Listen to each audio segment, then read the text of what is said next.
Good morning, ladies and gentlemen. Welcome to the Denim Tomorrow Forum organized by the Hong Kong Design Institute. Apart from this session, we have altogether more than 15 webinars on International Sourcing Show Online Intelligence Hub. Please visit Intelligence Hub on our ISS website and gain insights from industry experts. Apart from joining the webinars, don't miss the chance to meet with your potential suppliers by using our AI-powered Click-to-Match business matching platform. Please be reminded to register if you haven't done so. This webinar will be conducted in English and no simultaneous interpretation will be provided. 請留意研討會將會以英語進行，不設即時傳譯。Without further ado, let's get started.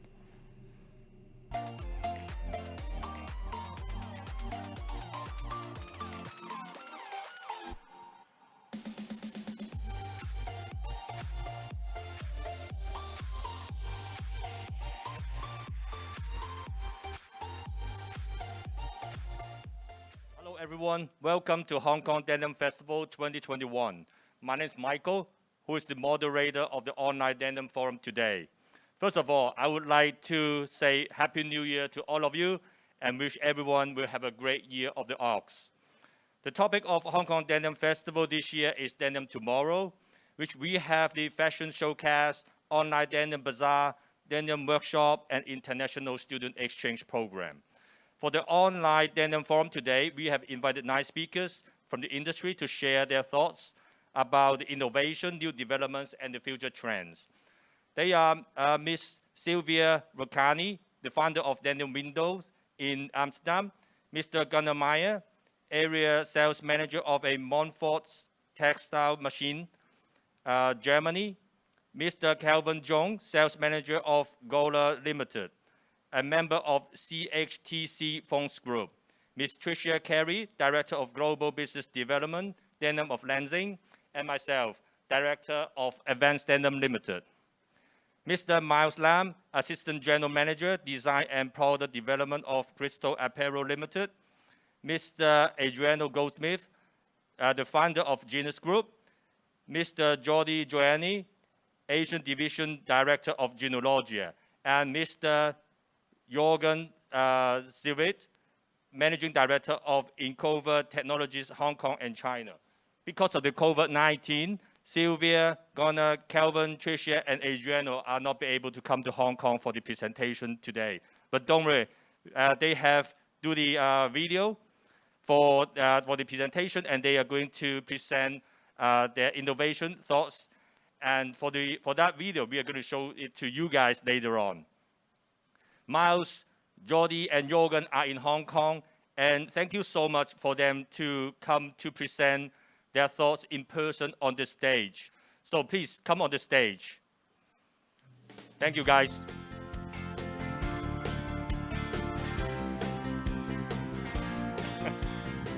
Thanks again, guys.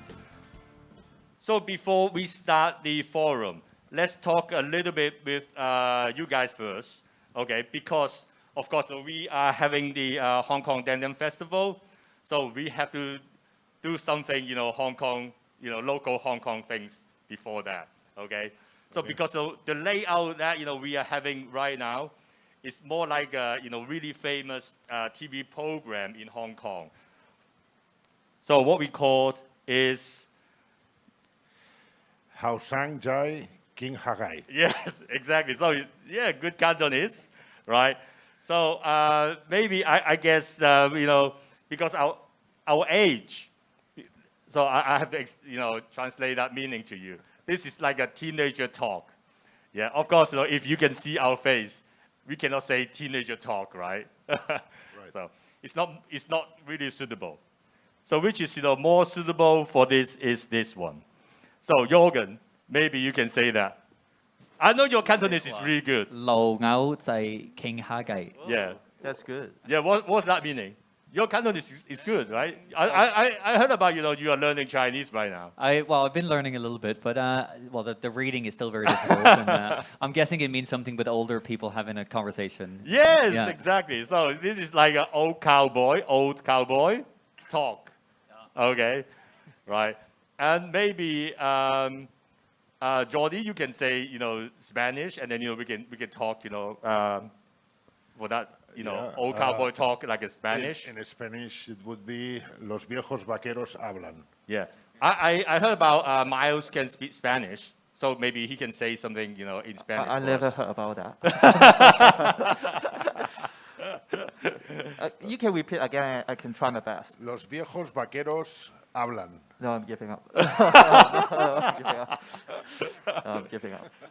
Before the show, we have done some rehearsal, but I said I could try to speak Spanish for that, but maybe I just align with Miles for that. Skip, Maybe right? we just it's kind of difficult, right? So before we start the show, so do you guys have any comments about the Denim Festival, the Hong Kong Denim Festival 2021? So maybe Jordi, you can say something to the audience.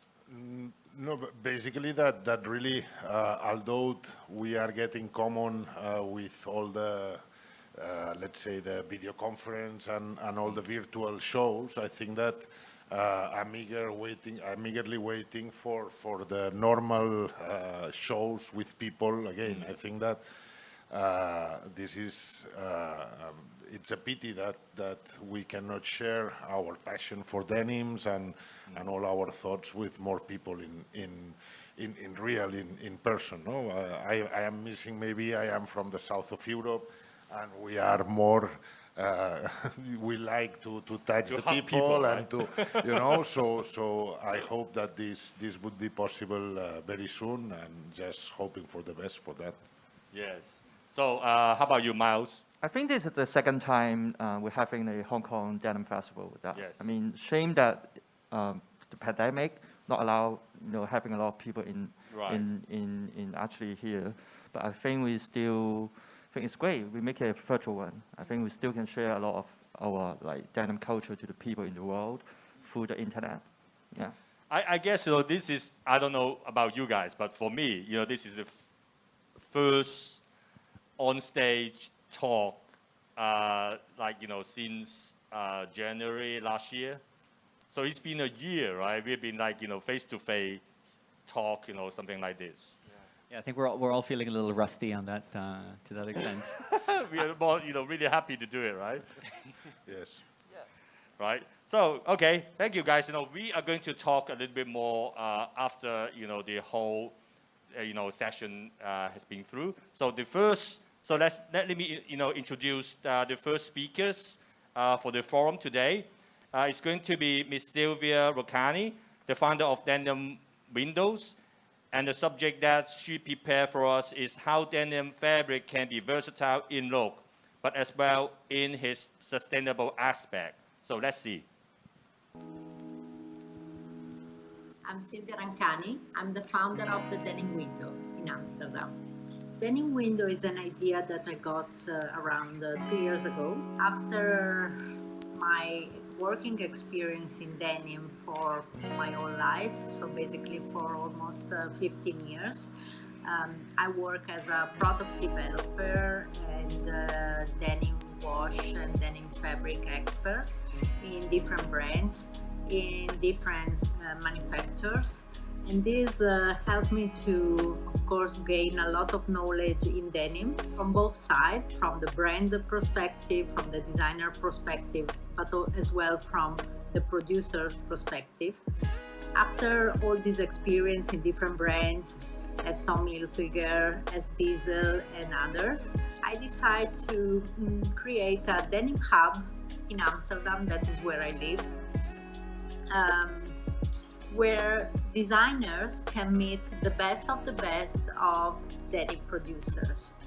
And basically a very relaxed environment, a denim showroom. The denim excellence is displayed, and where designers and developers, buyers, production managers are free to come and explore and gain knowledge, ask questions about the products that we have there, the companies we have there, get inspired as well, and hopefully some new business relationship will start from there. I'm very proud of the companies that are displayed at the Denim window in the past years and in this current year, because I try to display many different products from different regions in the world, and differentiated in price level, in the products they made. So just to mention some, we have our chroma for the dyes and the indigo product. We have the Lycra company, so the best stretch fiber producer. Fabric mill like the Italian PG Denim. We have an Italian manufacturer that is a garment maker that works with many brands, that is the Fun Factory mode. Another one great is the excellence we have in Bangladesh is Genesis M&J Group. Dingui is a Chinese garment maker specialized in denim and outwear in Hangzhou. As well, Greenwear, another outwear garment maker in China, in Nanjing. Of course, we have a great Japanese laundry and garment making factory that is Sub. I'm very proud of that. Sub Salty is one of the best Japanese company. A designer that is coming to the Denim window can see different type of products in different price level. So what I was saying is that a designer that is coming to the Denim window, first of all, find a comfortable environment. Is not a place where we push people to buy something, because that's not in my attitude. So first of all, we want people to feel at home, and then to have the opportunity to discover all the products we have there, get inspired, get a cup of coffee, gain knowledge about the products first, ask questions, and I'm there to answer to all those questions. Hopefully it will bring some new business relationship between brands, new designers. Amsterdam is the European capital of denim. Why is that? Because many headquarters of denim brands are here. So it's a great place to start. It's a great place to be. Designers from other countries come very frequently and often to make their research trip, their inspiration trip. So we have the opportunity to meet people from all over the world and to welcome them at the Denim window.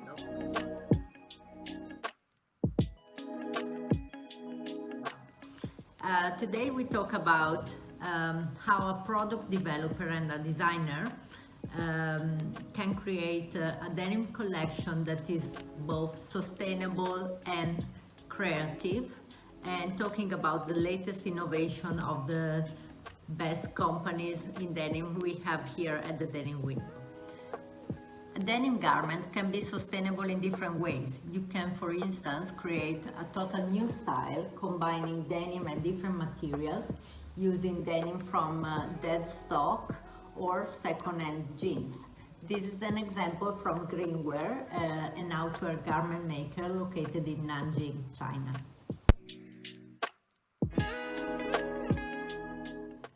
For instance, a choice you can make is to choose a denim fabric that has aniline-free indigo. Aniline-free indigo is provided by our chroma and is an indigo dye that has no aniline in it. That means it's much safer for the workers and for the environment.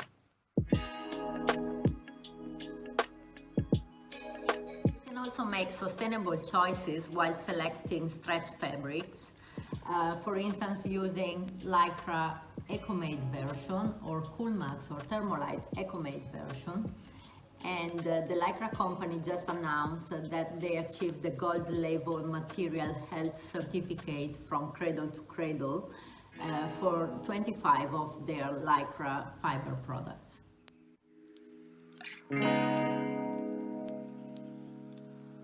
also make sustainable choices while you look into accessories and trims to place on your denim, so not only on fabric and washes.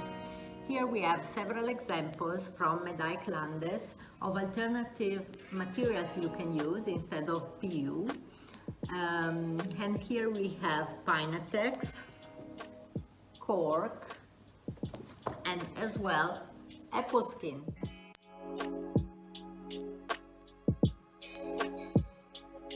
It's very important to select the right garment maker to follow up your production and sample making.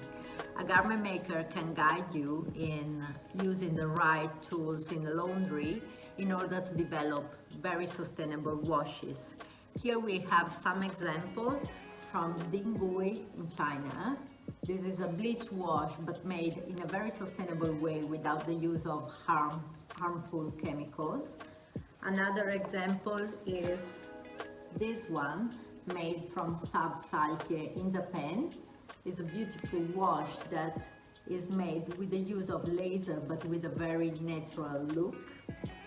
Another example is again the use of laser and ozone from M&J Genesis in Bangladesh.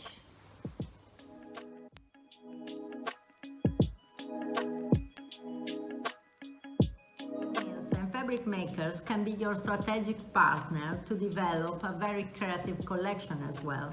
So we don't look only into sustainability, but into a beautiful and innovative collection too.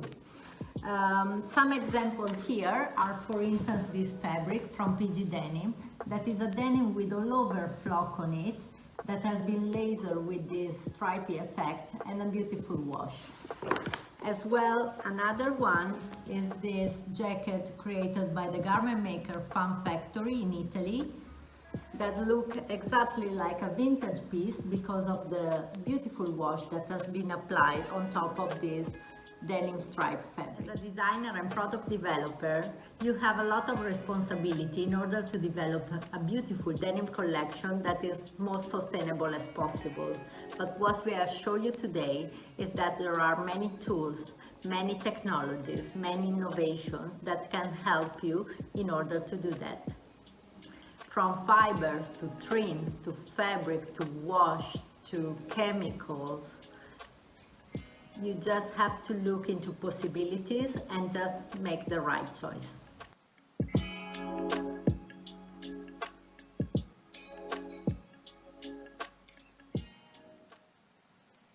All right, thank you so much for Sylvia's presentation.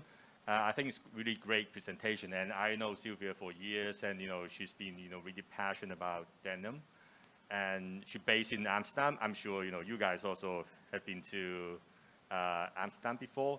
That city really has a really strong denim culture in it, right?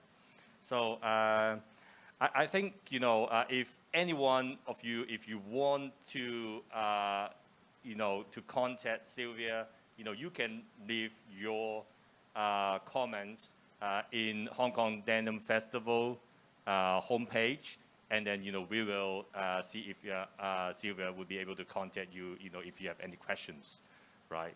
So is there any comments from you guys after you have seen the presentation from Sylvia? Well, I think generally it's good to see a contribution from Amsterdam. It's an important city in the denim world and from around the world, and it's important to have the different contributions. So I think it's also great to see Sylvia contributing to the Hong Kong Denim Festival as well. Right. To me, what is interesting is as a, let's say, a kind of example as a city, Amsterdam for Hong Kong. Amsterdam was not a textile city; it was a trading city. With important port and connections east and west, and I think that this is a role also that Hong Kong can play on that. Yeah, I think so too. Yeah, it's really great, which we have connected together, between Hong Kong and Amsterdam, and then we can share, the culture from the east to the west, right? All right. Okay. So the next speaker, the second speaker that we have today. The second and the third speakers, today are coming from the same group, phones. And Mr. Kelvin Chung, the sales manager of Goller Limited, and Mr. Gunnar Meyer, area sales manager of a Monforts textile machine, Germany. Monforts is one of the largest textile machine manufacturers, and the topics that they would like to share with us today is denim tomorrow and dynamic fashion denim. So, please. Hello, my name is Gunnar. By the way, did you know that the global denim industry had a value of more than $57 billion in 2019? This is according to the latest analysis from P&S Market Research. The denim market continues to grow at an annual rate of around 6% each year. These are good news and more.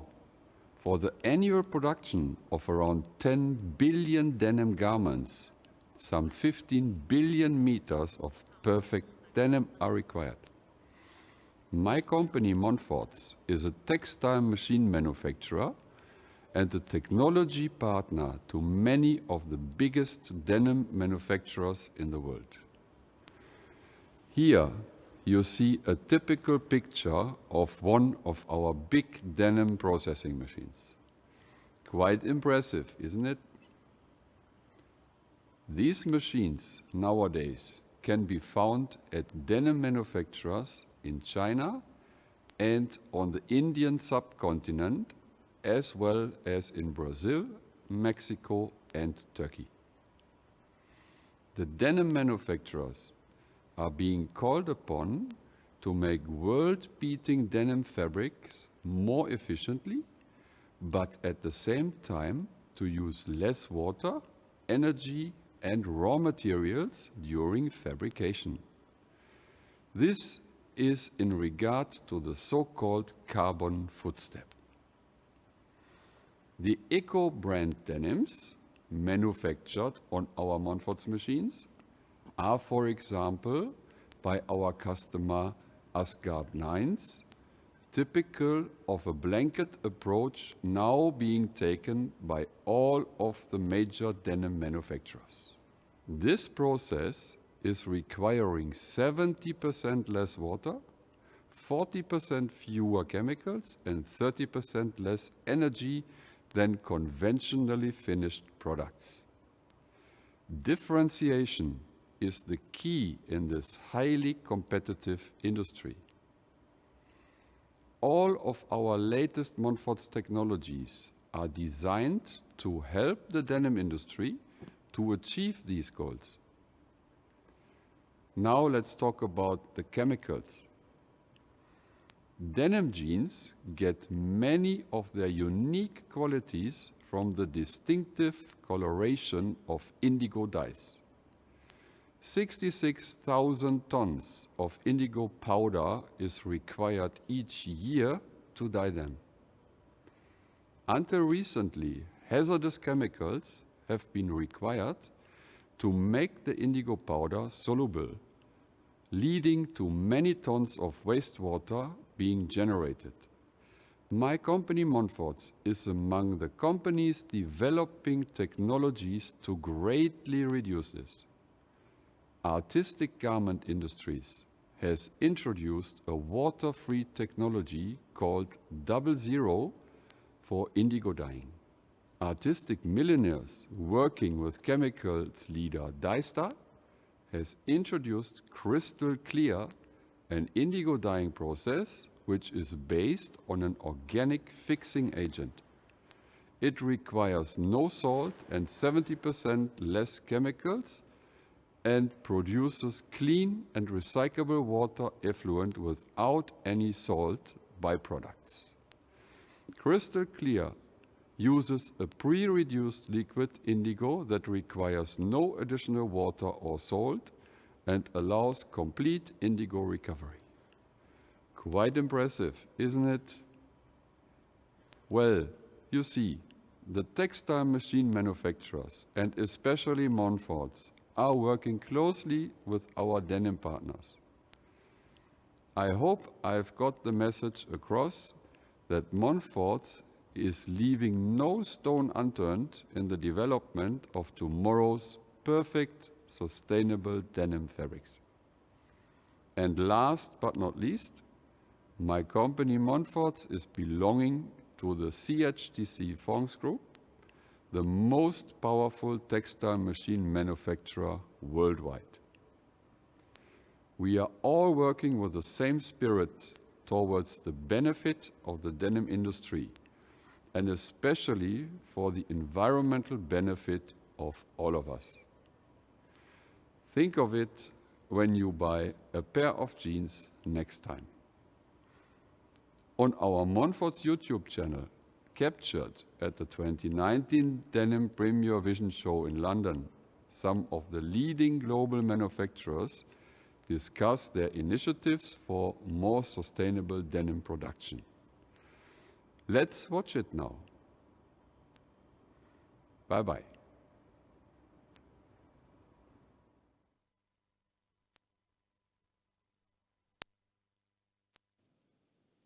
Hello everybody, my name is Kelvin Chung, Sales and Marketing Manager of Goller Hong Kong Limited. We are honored to join the Denim Festival 2021 and have this quick opportunity to share our experience in denim fabric wet finishing. Denim is very dynamic in today's fashion. The consumption of the denim fabric is continuously growing in the past 20 years. Jeans usually give the feeling of casual and freedom to people. Fashion designers also started to use the denim fabric in office fashion. There are lots of different quality of the denim fabric, from light to heavy GSM, low to high stretch for comfort movement. More and more color are available for selection. Different premium finishing to make the fabric better hand feel and stylish. All this increasing the challenge to the denim fabric productions.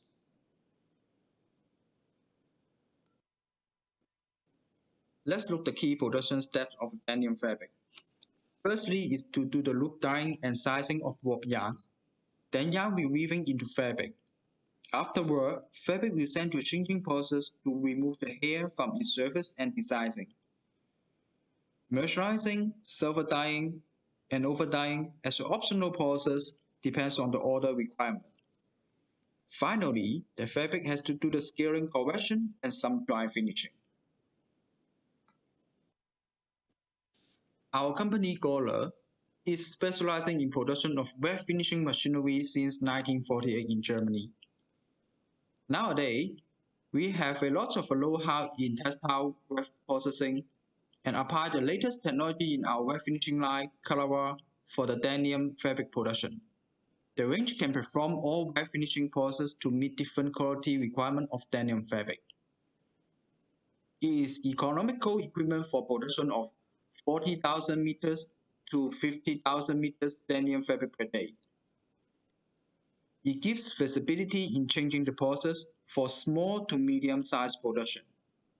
It has very high washing efficiency for water saving and also allow to use lower tension for the production of super stretch denim fabric. This is the range Goller multi-application denim range.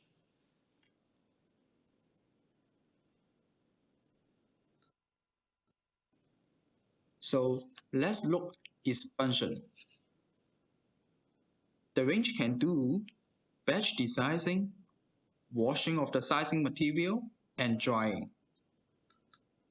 It can also do the continued desizing, washing, and drying in one shot.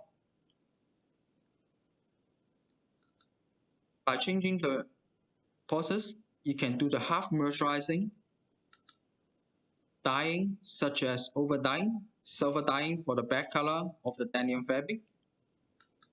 It also equipped with the drum washers for the sink gauge, which is very suitable for the power stretch denim washing.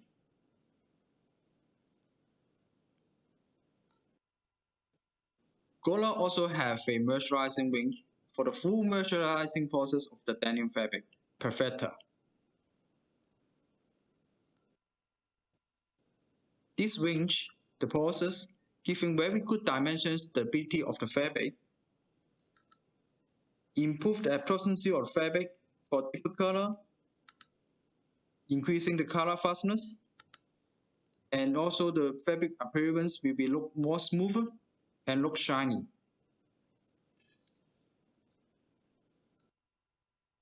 Here is the machine in production.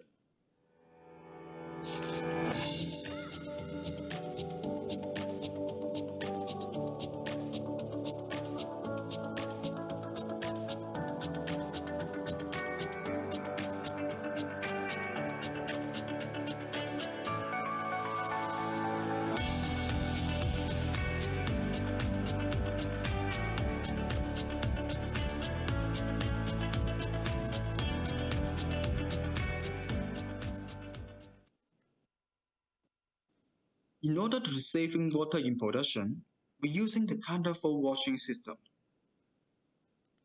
where is the fabric is moving from the first washer to the last washer.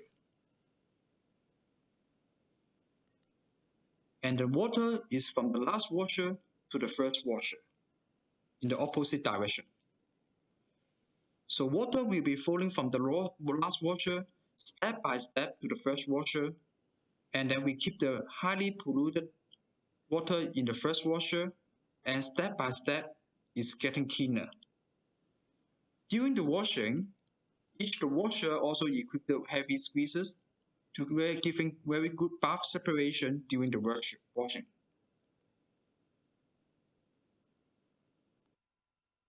In each washer also have an individual separator at the bottom for increasing the holding time of water before it flows to the front.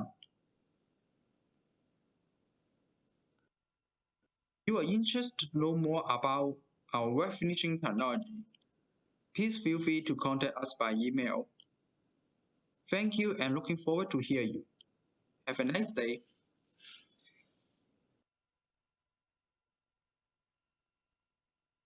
Right. Thank you so much for the presentation. Thanks, Kelvin and Gunnar, for the presentation. So CHTC Phones Group is, one of the really famous, textile machinery company. So I'm sure, most of the denim mills, know them, or maybe even, using the machines for denim production. So the next speaker is going to be a, really famous lady from New York. So I'm sure, everyone knows her. So Tricia Carey from Lenzing. And I'm sure, right, you guys also know Tricia pretty well, right? So, and also, you guys know TENCEL, pretty well as well. Yes.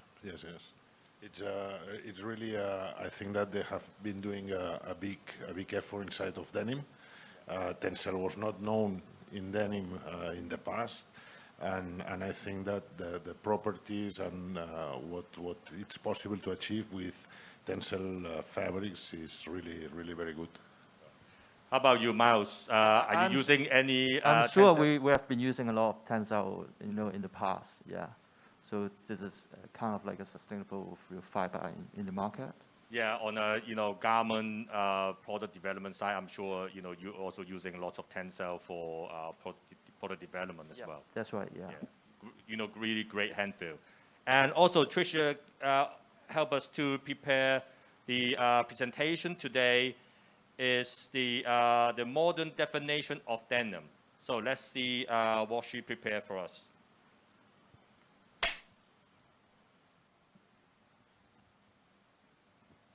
Hello and welcome to the modern definition of denim at the Hong Kong Denim Festival.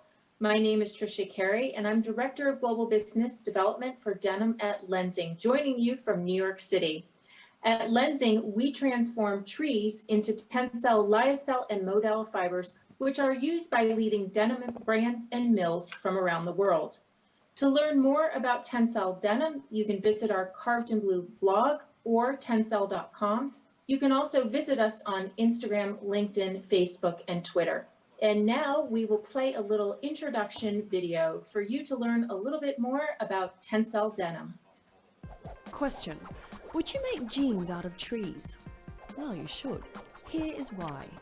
Denim made of TENCEL, that's a fantastic, wonderful, amazing fibre made from sustainably grown trees, offers a variety of fantastic, wonderful, amazing benefits to denim designers, denim lovers, and get this, the planet.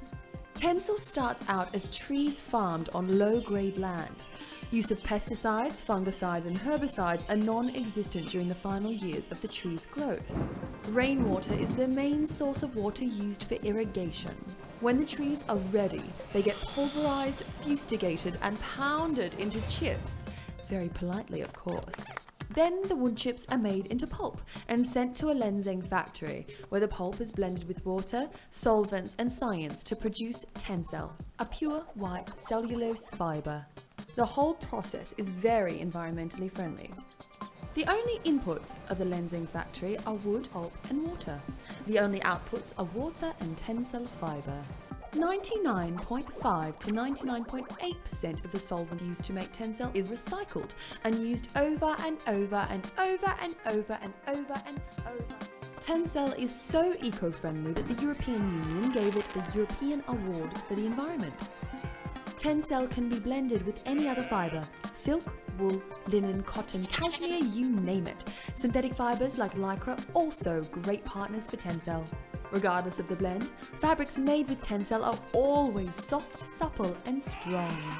For denim, that means fabrics that feel as buttery and heavenly as a pair of perfectly aged jeans. Chambray shirts made with TENCEL have a beautiful silky drape, and skinny TENCEL blend jeans are the perfect combination of style and comfort. Now, continuing on with the TENCEL is amazing theme we have going, TENCEL is resilient and versatile. TENCEL has strength to withstand both wet and dry garment processing, bleaching and repeated washing without compromising the integrity of the fabric. So, there you have it, jeans from trees. Not quite what you thought. A miracle of modern science and earth-friendly feel-good fashion. The end. Before we talk about denim tomorrow, let's take a look at the past. Surprisingly, until now, there does not seem to be one definitive story about the history of denim. It is widely recognized that the origin of the word denim is from the term serge denim. However, this fabric is thought to have been made from a blend of silk and wool fibers, and it dates back to pre-17th century France. In recent history, denim has been produced primarily from cotton fibers, and the main connection between denim and serge denim seems to be that there are both twill weave construction. The word jean also once referenced to a fabric rather than a garment, a durable cotton linen or cotton wool blend that came from Genoa in Italy. Denim reached America in the late 18th century, but the words jean and denim meant different fabrics until the 19th century. Denim was used for work clothes. Jean did not have the durability of denim and was used for dressier apparel. The history of denim, as we know it, really starts in the mid-1800s and was commonly regarded as a durable cloth made from cotton fibers colored with indigo dye. In 1838, the Amescog Manufacturing Company is founded in New Hampshire, and by the mid-1860s is producing a durable cloth made from cotton fibers colored with indigo dye. A decade later, it becomes a key supplier to Levi Strauss, which for decades supplied the fabric used by laborers in coal mines, steel mills, and railroads, building the American heritage. Denim became a democracy and has had a long history through the centuries. Today, we find ourselves in a technological age where the distribution of ideas happens instantly via the internet and social media sites.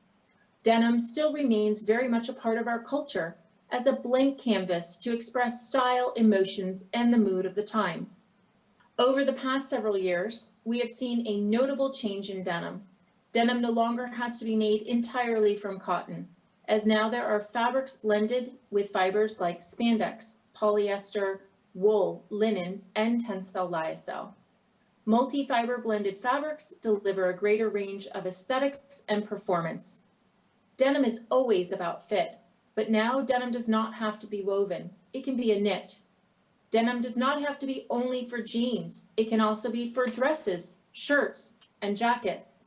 The ingenuity of new laundry finishing techniques provides options that previously were not thought possible. One aspect that is crucial today is the impact on the environment. Lenzing is a wood-based cellulosic fiber producer with headquarters in Austria and production facilities in America, Europe, and Asia. We convert wood into a pulp, and then we add a solvent. The solvent then goes through a closed-loop manufacturing process, and in the end, we produce a fiber called TENCEL Lyocell, which is soft, strong, and has a low impact on the environment. Some questions I am commonly asked about TENCEL denim, I will review with you. The first is it harmful to the environment to use trees? Well, trees are a renewable resource, and when harvested responsibly, it's an excellent choice to use trees compared to some other materials.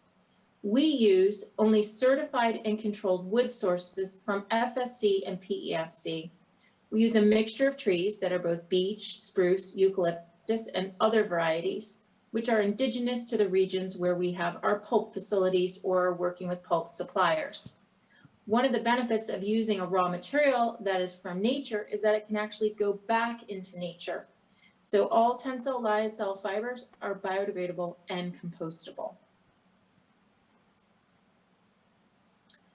What attributes does TENCEL denim have? TENCEL denim is most often known for its softness. And so it makes your favorite skinny jeans super soft with TENCEL fibers. They are strong to withstand commercial laundry processing and wear. Some of my favorite pieces are with TENCEL, like my jacket here that I'm wearing. This jacket is from Kings of Indigo. You can also find some great trucker jackets at Gap, at Levi's. What type of designs are used with TENCEL? Today's definition of denim goes far beyond a 5-pocket jean. Denim can be used in any kind of garment. Some of the common styles are denim shirts, like this one, with a very soft hand. There's truckers, flare to skinny jeans, even dresses use TENCEL denim. Different fiber blends actually enhance the ability to have various looks. It's kind of like cooking in a kitchen with many ingredients, but each recipe is slightly different, but always delicious and amazing. Which designers are using TENCEL denim now?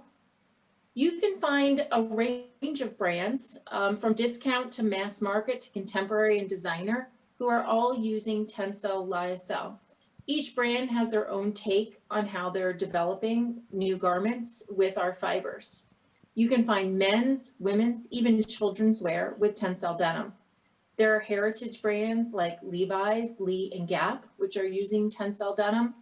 Also European brands like Bestseller, H&M, G-Star, Kings of Indigo. And in the US, you'll find TENCEL in a wide range of brands, especially those in Los Angeles, like Boyish Jeans, J Brand, Page Denim, Lucky Brand, or even American Eagle. So there's always a retailer that you can find or a brand that are using TENCEL in their denim.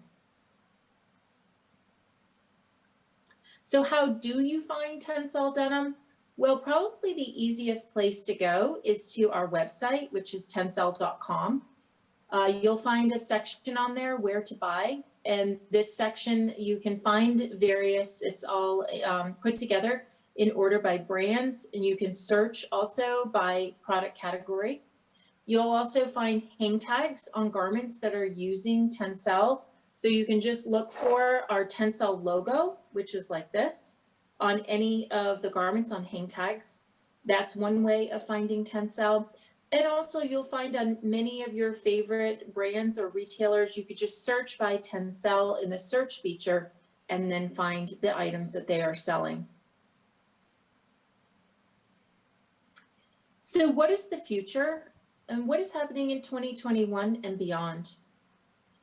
There are several areas that we see progression for TENCEL denim, and the first is in the circular economy, which gives us an opportunity to rethink and redesign the way we make stuff. It is estimated that every year 50 million tons of textile and apparel waste is disposed. So Lenzing has developed an innovative new business model that is a practical solution to promote the circular economy. And this we call Refibra technology, where we actually take post-industrial and post-consumer cotton waste. So we can take garment scraps as well as post-industrial waste.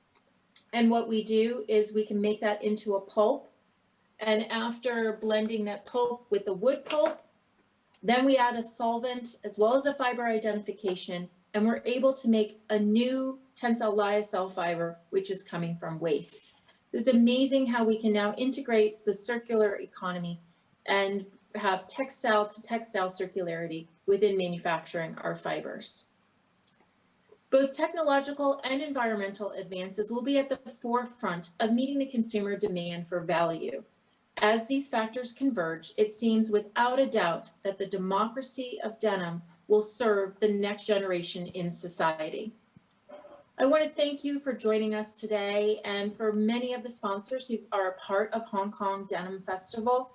Also, there are partners in working together with us like Advanced Denim and Tat Fung, some of our other industry partners like Jeanologia as well as Meyer. And I think this really expresses the community that we have in the ecosystem of the denim community. You're welcome to find out more information about TENCEL Denim at tencel.com or carvedinblue.com. You can follow us on Instagram, Facebook, or YouTube. And I want to wish you all a wonderful time at the Hong Kong Denim Festival and have a bright blue day. Thank you.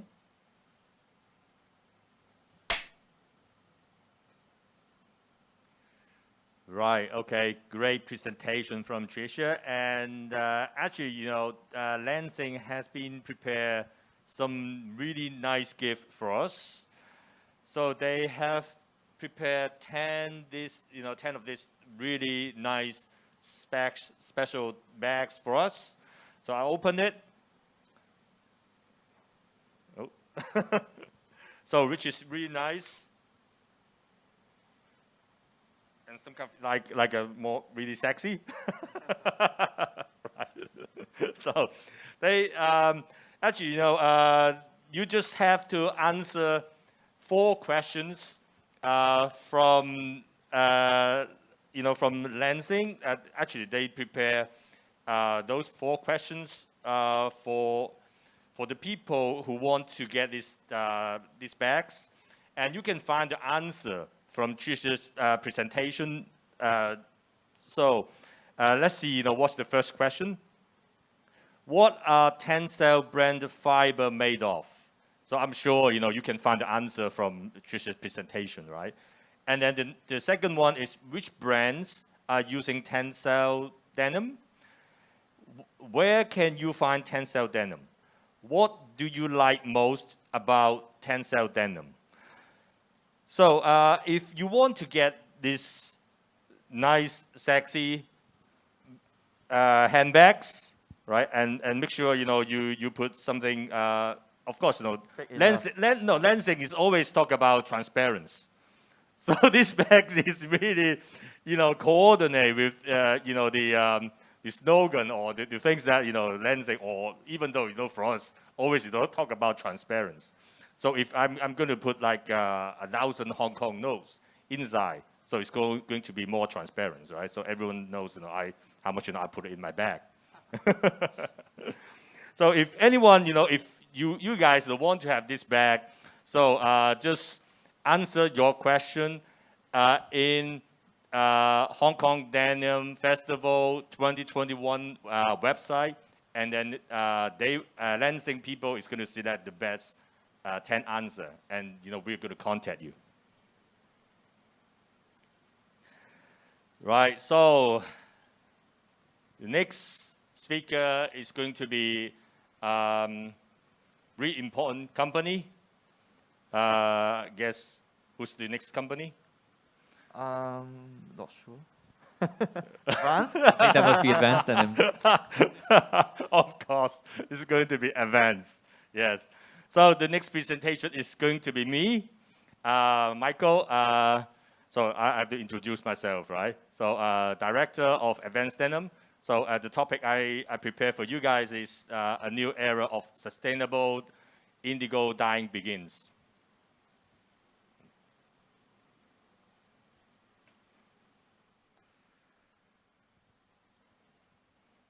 So just let you know who we are. So our mill has over 30 years experience in denim manufacturing. And also, we are a private-owned company, and we have over 1,100 workers in the mill. So where we are. So our headquarters is in southern China, Shundi.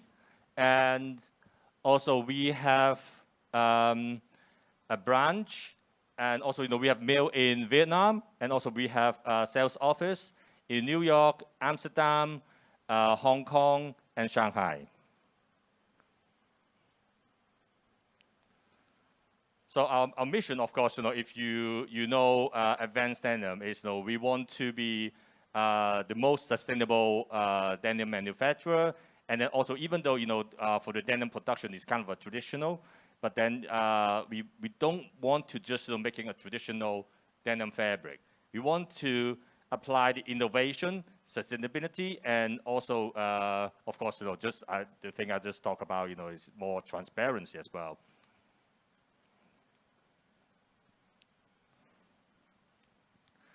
So our core value, innovation is really important for the company. And also sustainability, of course, is also, we're taking it really seriously. And also people and quality as well. So in terms of sustainability, so this is just, part of the certification that we got. And for example, like Blue Sign, ISO, and Ocotex, ZDHC. So of course, we also have the GOTS. You can name whatever certificates is in the market. So we all have all the certificates that you can name. So as I just mentioned, innovation is really important for the company.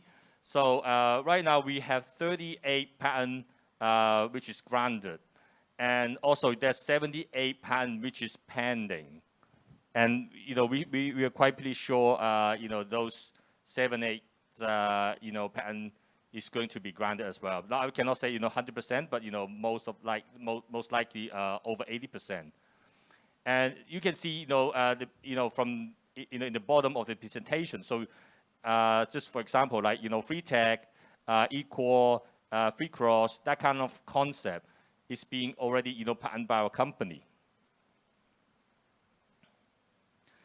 So the topic, one of the topic I want to present today is the big box dyeing, and of course you can see this slogan say less is more. So what's that mean? Less is more. So I'm going to explain that a little bit further, and just to show you what is the conventional indigo dyeing.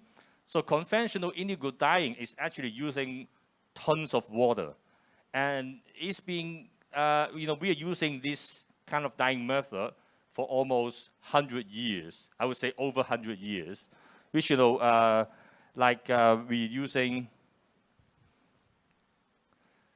like 8 to 13 dye boxes. And then, we need at least like 3 box for rinse, means, to wash the indigo yarn, which, if you're adding up together, so maybe like, 16 boxes, for the conventional indigo dyeing, which, use tons of water, because we're using a big tank for each box. But for the new machinery, new concept, that we are applying right now, we call it big box dyeing. So we just need 1 box instead of like 13 to 16 boxes. So which you can imagine how much water that we could save.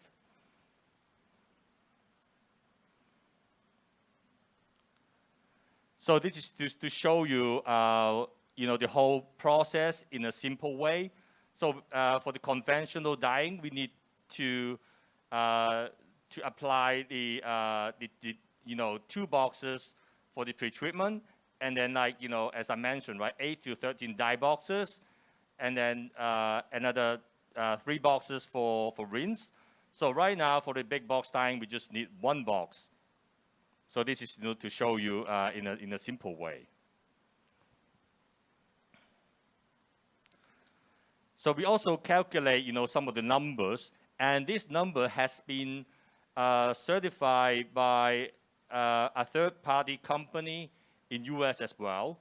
So the water consumption, we can reduce 95.5%, which is a lot of water we can save. And also wastewater, and also we can save 99%. You know, that 1% is actually, you just need a little bit of water to wash the machines.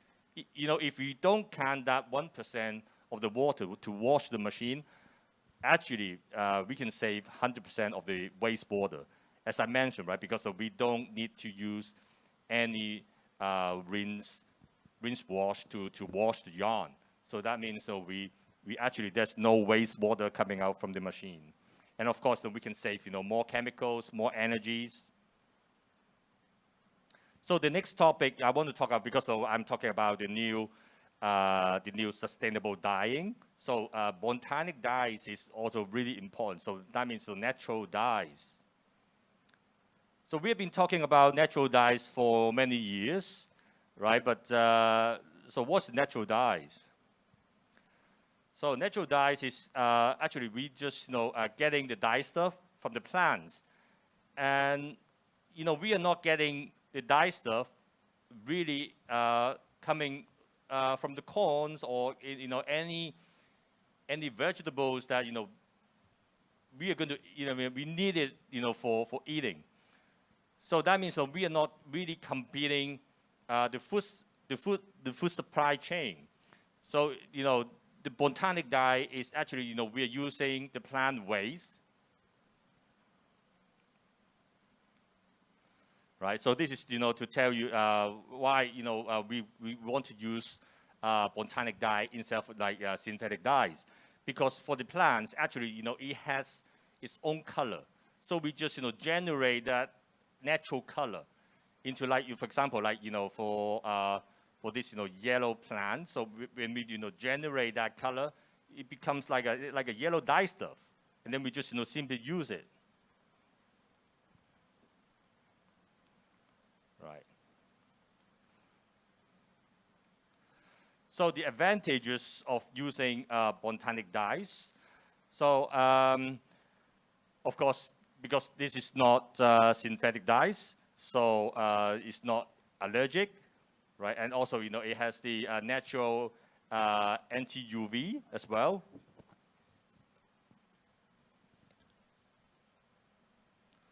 So first of all, we just, you know, getting the powder, and also, you know, this is the process of the botanic dyes. So we just, you know, powdering it, and then, you know, extracting it, right? And then we use, you know, ultrasonic process. So this is the extraction process. It goes, you know, into more detail, but of course, I'm not going to go through that, you know, step by step. You know, it's going to take a day maybe. So this is to show you, you know, how we do the extraction from the for example, the chestnut shell, and we do the extraction, and then, you know, that comes to powder, and then we just, you know, put that powder into the dyeing machine, and then we just dye up the yarn and the fabric. So where we are getting the raw material from China. So it's actually coming out from you know, like southern parts and the middle of China, and also, you know, the whole program is actually is helping the poor people as well, because, you know, we are getting, as I mentioned, right, we are getting the natural dye stuff, the waste, as supposed to be, they just, they just get it from the mountain, and then they just, picking it, and then they just regenerate that natural resources into the dye stuff. So the whole program is helping the poor people in China as well. So this is just, give you some of the color ideas. So for example, this is the chestnut shell. So we just, get it because of the chestnut, people are going to eat it. But for the shell, people just, throw it away, right? It's kind of a waste. And then we just, take it back, and then we just, get the colors, the natural colors coming out from the shell, right? So you can see from the picture, the background picture is the actual colors coming out from the chestnut shell, right? So, and also this is just, give you another example, right? So we also can do like, different colors by using different resources. So this is like a pearl pink, right? And we could use lax, to make like a purple, and madder to make like a red. And of course, we can use indigo plants to make a natural indigo as well. So that's it for my presentation today. Right. So any comments from you guys? I'm very interested in the big box that you mentioned. I've seen it before, but I know you guys can do like a darker shade nowadays. Yes. Yeah. Yes. We got to see that, because before that I see that you only can do like a light shade before, and now you guys can achieve like a darker shade, which is the people always looking for. Yeah. Right now, because we have installed the machine like a year right now, and before that we either could do like a dark shade, but we couldn't do laser because it totally penetrates into the yarn. But right now, we can do like a darker shade, and also it could be able to do laser as well. So I would say the color right now is kind of a, more like a traditional indigo dyeing, that kind of a shade. It's great. Just a question, but you are also producing the colors yourself, or I mean, because it seems that you are very much involved, in all this program to create the colors. Of course, I'm not the guy who is, turning on the machine and then putting, the dye stuff in it. But of course, the team we have and myself has, some inputs and comments on what kind of shades that, customer needs. But it means that you just collect the waste into your factory. You mean the botanic dyes? Yeah, exactly. Oh, yeah, we partner with a dye stuff company, okay, right? And because we are not producing the dye stuff, we are partnering with the dye stuff company. Okay. And we're working together in a really close partnership way to do it. Okay. Yeah. Yeah, I also think it's very interesting to see the botanic dyes. And is this something that you now have in the new collection coming out for fabrics, or can we see the fabrics at some point? Yes, yeah. Yes. We have the collection right now, in different colors. Yeah. So that's it for my presentation. So if anyone who has questions, maybe we have a Q&A session, so maybe we can talk about that later on. So next speaker is coming from a really big company, really famous denim company, Crystal Apparel.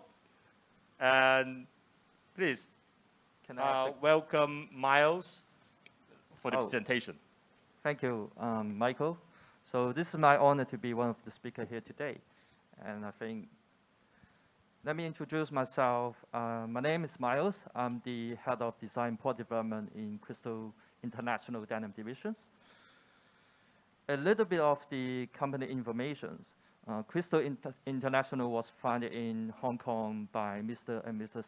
Kenneth Low in 1970s. So now we are a 51 years old company. We are currently operating more than 20 manufacturing facilities spanning across 5 countries. And with a workforce of around 80,000 employees and producing over 470 million pieces of apparel a year. That's including lifestyle wear, denim, intimate, sweater, and the sportwear as well. So today I would like to kick off my presentation with a 3-minute video. And this video is about our commitment in sustainability and innovation. Ever wondered how much water it takes to make a pair of jeans? Your old favorite t-shirt? Pretty shocking, right? But here's the thing. Our much-loved brands across the world are sitting up and starting to pay attention. Population growth, coupled with globalization and consumerism, presents a significant challenge to our planetary boundaries, and access to fresh water is fast becoming a very rare commodity. So is fresh air. We are learning as humans and businesses that we need to tread more lightly on this planet we call home. And through this need to use resources wisely and conservatively, we're seeing the genesis of innovation and commitment that seeks to drive our collective and sustainable future. Whether we like it or not, fashion is a part of all of our lives. At Crystal Group, we are a major supplier to some of these fashion industry giants. And with denim as our flagship, together with a range of intimates, sports and leisure wear, we have realized firsthand the benefits of being able to preemptively and proactively heed this call. On our journey towards waterless manufacturing, we recycle, treat and reuse water across our operations. We're aiming to get off the grid and are increasingly using our own sources of renewable power. We have a growing appreciation for our teams, for the win-win benefits of training and empowerment, for the women who help us to thrive, and for the value created by a holistic, supportive and healthy workplace. We are enthusiastically innovating the way we do things, implementing amazing digital, laser and ozone technologies to make your clothes happier clothes, more sustainable clothes. Clothes that you can love, not only because they make you feel great, but because they make the environment feel great too. And the people who make them do so with care and contentment.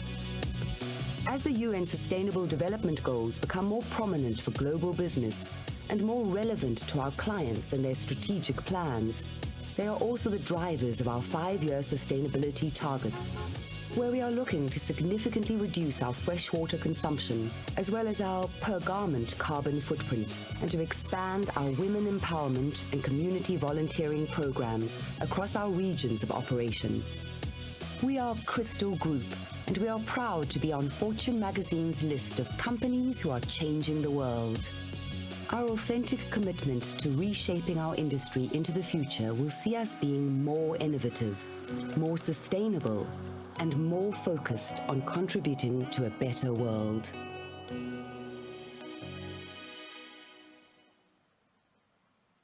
Okay, so this video is an overview of our goals in achieving sustainable business model. So innovation and technology play key roles. So that leads me to talk about the digital transformation in design and product development today. So digital transformation is an essential topic for business around global nowadays. And the definition of the digital transformation can be very different for every company. For us, digital transformation is the use of digital technology to change the way that we design and develop jeans in a ways that are more sustainable and efficient. We start our digital journey from 2017.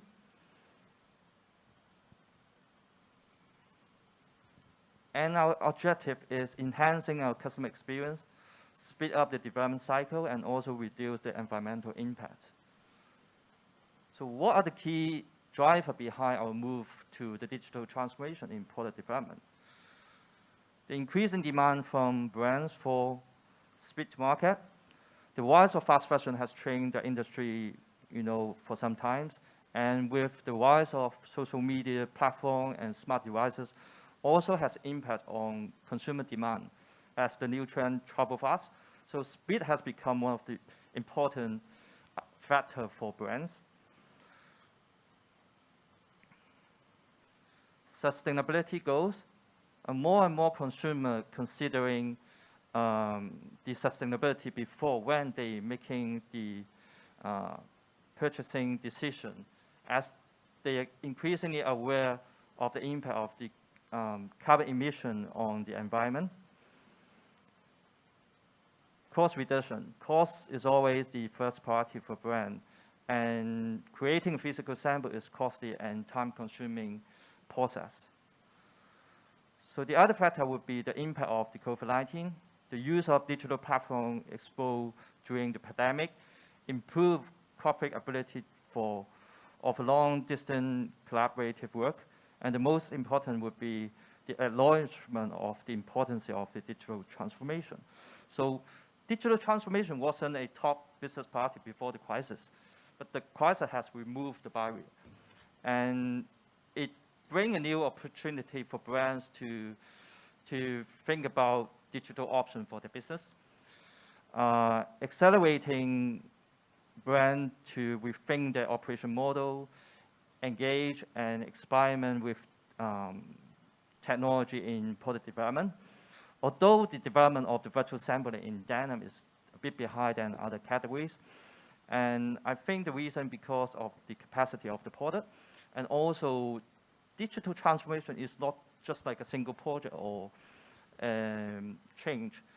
That involves the company restructure, why restructure that extend to people, to the operation, and also to the technology. So let's have a look at the speed. So in order to tackle the need of speed from the market, brand continue to require shorter lead time from its supply chain. So when you look at this page here, from a traditional garment production lead time for 2 days, and to the lean production 28 to 35 days. But when you look at the design and development, it's where you cannot see a significant reduction in time. So let's look into this 6 to 8 months. So within the 6 to 8 months, there's a concept development, development workshop, salesman before the order placement. It means there's a lot of physical sample being made during this period of time, from concept to the pre-production. So what's the problem might cause here? The non-lead time, the overdevelopment, the cost increment. And if we want to tackle all this problem here, one of the solutions would be design and development with a digital. So when we look at the physical sample process, from request to the finished product shipped to the customer, estimate 1 to 2 weeks. And then when you look into the virtual sampling cycle, estimate 5 to 6 hours. So where you can see a significant reduction in time in terms of the waiting time, showing, washing, and of course the shipping time. I have another video here to show you the differences in between the physical sampling process and the virtual sampling process.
with the digital design and development, now you can see a significant reduction in time from the original 6 to 8 months to 5 to 7 months. And the total cycle will be reduced from 44 weeks to 39 to 40 weeks. So here is our digital product development workflow. We start from the concept to our online showroom. And the digital concept board that back to a couple of years, that we gave up the traditional concept pin board. And instead, we're using the digital concept board, which is the concept board can be a private place to think, or can be a shared workspace for collaboration with a customer. It allows my team or people to engage at the very beginning stage of the creative process in anywhere. And during the pandemic, in order to stay connected with a customer, we also develop our own online showroom. So allow customer to receive the seasonal trend information, our seasonal virtual collection, and also sustainable collection on this one-stop service, or this one-stop platform, anytime and anywhere. So I have another video, very quick video, to show how we start from the concept.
So apart from the speed, and virtual sampling also allows us to be more greener. Without too many physical samples being made, we can save the material, energy, water, and carbon emission, and also the waste. And very quick, I've been talking about a lot of different benefits, and of course, there's still some challenges that we are facing in terms of the color, hand feel, fitting, and also the additional investment in both hardware and soft skill development is needed for the virtual sampling. So last but not least, I believe there's still a lot to explore in the virtual world, and I would like to end with my presentation with a famous quote by Peter Drucker. If you want something new, you have to stop doing something old. Thank you. Thank you, Michael. Thank you. Thank you, Miles. Great presentation. So, because for our forum today, I mean, even for the Hong Kong Denim Festival this year, the topic is going to be like Denim Tomorrow. So I think your topic, shifting to digital is really, could be, really coming into the topic, right? The subject.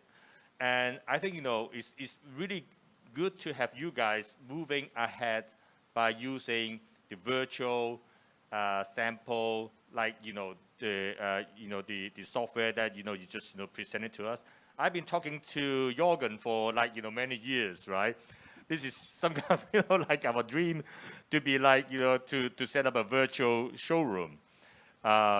He's been helping us to setting up many things, but maybe you can say a few words. Yeah, no, I think especially within we work within the digital denim field, and I think also having talked to Miles and worked with you before and with Jeanologia also, I think it's really impressive to see in practice what's being done to really lead the change in the industry, and I think it's incredibly important to take these first steps. I think as I mentioned, digital transformation is not a single project and change. So that's why we see maybe the industry is still a little bit behind the other categories because the denim involves washing. But I think what I advise whoever want to go to digital is you have to prepare a cultural change. So technology is just a tool. People is a key. How we can well use the technology is very important. So because at the end of the day, all the implementing work and adopting work is fall into people. So people is the key, how we can drive. So we have to make sure they do have a solid understanding about what this technology can bring into the company. And once they buy in, they will drive, your leads. And I think also, like you say, I think people are the key element, and the tools and technology. It's incredible to see how much new things are coming up in the market, especially just within the denim world. And I think beyond what you presented today, also it's so good to be able to be the whole supply chain in one environment and to work from fabric to. I'm glad to see a lot of brands they're heading to that way. They all have this kind of strategy on their roadmap. I do see that from the denim industry. Yeah. And I'm sure because of the COVID-19, right? So that is the thing to speed up the whole thing. Yeah. Because I would say denim, jeans is some kind of like traditional things. So people would stick to more like, traditional washes, I need to see the actual sample. But the COVID-19 really pushing them to speed up the whole virtual, digital design, laundry, things like that. Yeah. I think it has to be like a top-down strategy, and to drive this virtual. Yeah. No, I think, like you say, I think it's just it's so important to be able to go across the supply chain and to be able to work also from top down, from brands all the way down to fibers and to especially fabric and to garment and laundry. And I think this is the right approach also. Yeah, I also think Jeanologia is also working on the e-design. No, what to me it's also a clear demonstration. In denim, sometimes our industry is always thinking that the old was better, that we cannot move forward. And I think that Crystal is a perfect example that taking the leadership in changing the way of doing the things is possible, and it's worth. No?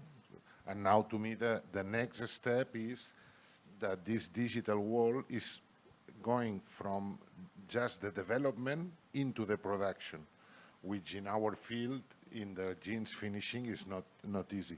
But I think that we are on the track, and very soon, whatever we will have created digitally will have an immediate transformation into a finished product. Yep, that's why we always say the winner is going to be someone which is thinking ahead of the others, right?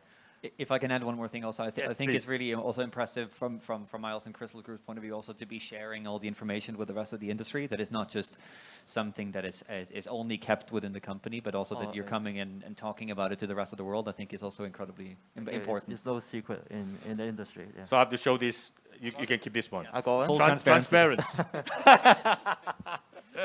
Thank you. Right. Okay. So maybe we can talk about that again. Talk about that. At the end of the forum. And so next one, is going to present is the really important guy, the godfather of the denim. Okay. So Adriano Goldschmied, the founder of Genious Group. So he's going to help us to present. He's going to present the sustainability in the denim world.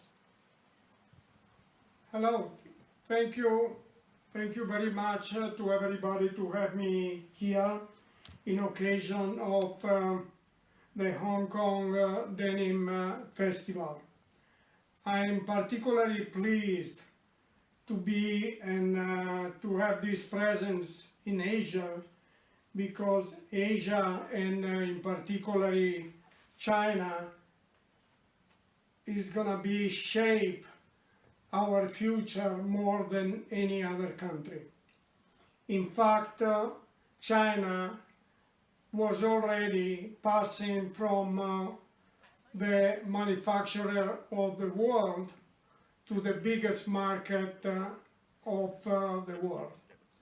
This one is having very important consequences in the structure of our business, And I would say COVID is accelerated tremendously a process of big change. Big change that are going through all the aspects of our business, from the concept to the execution, to the technology, to the innovation, and also how we market the product. The changes, as I told you, they are really big this time. But what is very special in some way is that the changes are going through the whole process, starting from agriculture, for instance. For more than 100 years, the denim was only about cotton. Today, we are going into new fibers that they're going to play a very important role in the future. We are talking about new fibers, like from one side the natural fibers, like for instance the hemp, but also the recycled cotton in particular, and also other fiber recycled, but also is going to be a very important part of the innovation in fibers that is coming from the cellulosic, in particular what Lenzing is doing with TENCEL and Modal. The innovation is going from the fiber to the creation of the indigo, where we have, for instance, with the smart indigo, a very strong innovation in how we make the indigo, and the new technologies in finishing the fabric, in how we dye the fabric, and more important is about laundries. In the laundry, today we have washes, we have innovation and technologies that are bringing almost to zero the usage of water. We save a lot of chemicals, and we save a lot of energy, and the emission of CO2 are very, very low compared to traditional washes. The changes, by the way, are not only regarding technology, innovation, and making the whole process of making a pair of jeans more clean and sustainable. Is about the concept of the business, how we make the business. In the past, the only rule about our business was about making money. That is okay, because obviously making money is very important to finance the research, to finance new products, to finance the way that we go to the market. But what is coming after the experience of COVID is that is not the only focus. The other focus has to be a new morality, a new sensibility for ethics and social responsibility, and to make our industry a better place to work. In many, many seminars, webinars, and panels, we've been talking about the function of technology and the innovation that technology is bringing to our industry. Today, anyhow, I prefer to talk about another part that is probably the most important one, because if there is one thing that we learn in the COVID experience is that digitalization is by far the winner. Means that the changes are touching the whole process when we start from designing, when we start from creating a mood board, and we go through the design process, making the samples, and finally have the samples and bring into the showroom at the market. As a partner of Meyer, I've been dedicating a lot of work in trying to organize on the digital aspects of the product development and the design. You know that my background is design, and so I was particularly focused on this area that, in my opinion, is going to be a key point to organize properly our business. COVID is having a tremendous impact on our business. One day from the other, we couldn't travel, we couldn't have physical appointments, we couldn't make a fitting, we couldn't have what was a normal practice of creating a jean. And that's why moving into the digital is today an obligation. It is a process that was already in place, but it's been accelerating tremendously, because without the digitalization today, it's not possible to run our business. The first step for us when we approach the digitalization of our business was creating Meyer. Meyer is pretty well known today because we are in the market long time before the COVID. And it is a program most of you probably knows about. It is the perfect tool in order to create the customization of the garment, to work on the details, to change it, to have a look how they come, how they look, and more than any other thing is about creating the files to send out for the laser. And you know that the washing process in creating a sample was really physical. Today with Meyer we have a digital tool. But a very important part of our work is about selecting fabrics and selecting accessories. And this part was missing. So at Meyer we've been studying this, and we created a new tool that is called My Showroom. My Showroom is working on cloud, and so is allowing to put together the players of our business. On one side we have the mills, we have the suppliers, we have the laundries, we have the manufacturing. On the other side we have the brands, we have the product developers, we have the buying office, and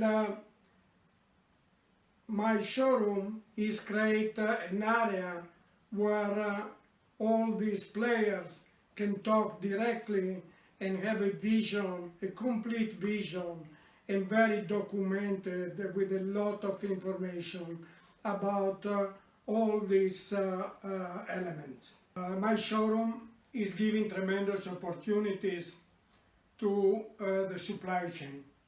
In fact, the supply chain can put on My Showroom all the samples, prototypes. We can upload videos, demonstrations, information, and we can use high resolution pictures, and we can reduce the cost of travels, because all the buying can be done with My Showroom. I know that one concern for sure, especially from designer, is I cannot touch the fabric.